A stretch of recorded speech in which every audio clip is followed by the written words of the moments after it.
নাহমাদুহু ওয়া নুসাল্লি আলা রাসূলিল কারীম, আম্মা বাদ।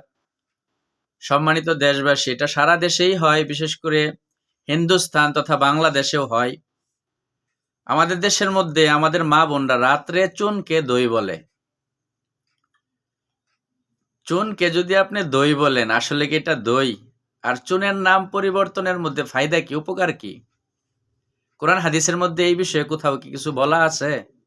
তাহলে আপনি না জেনে না বুঝে দইকে চুন বললেন, চুনকে দই বললেন, এটা কি মিথ্যা হইল না? খুব গুরুত্বপূর্ণ কথা।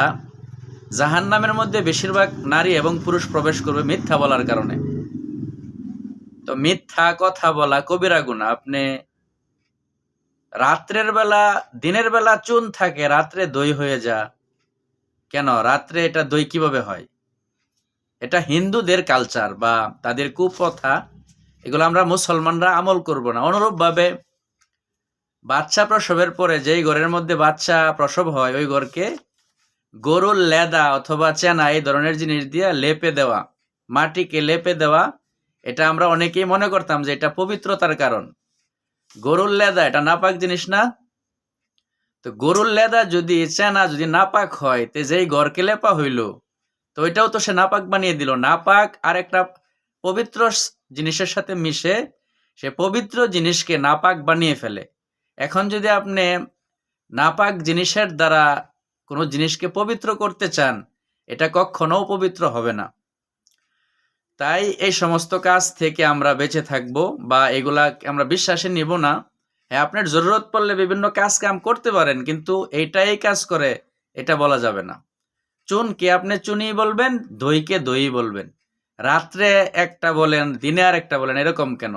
অনেকেই মনে করে রাত্রে আয়না দেখা নিষেধ। কে বলছে আপনাকে আয়না দেখা নিষেধ? রাত্রে আপনি আয়না দেখবেন, দিনেও আয়না দেখবেন যদি আপনার প্রয়োজন পড়ে। তো রাত্রে আয়না দেখলে, আয়নার তো দোয়া আছে, সুন্নত তরিকা আছে। আল্লাহুম্মা হাসানতা খালকি ফাহসিন খুলুকি। আল্লাহ, আয়না দেখার দোয়া হলো আল্লাহুম্মা হাসানতা খালকি ফাহসিন খুলুকি। আপনি এই দোয়া পরে করবেন, ওই আয়না দেখবেন। অনুরূপ ভাবে দই চুনকেও আপনি দই বলবেন না, চুনি বলবেন।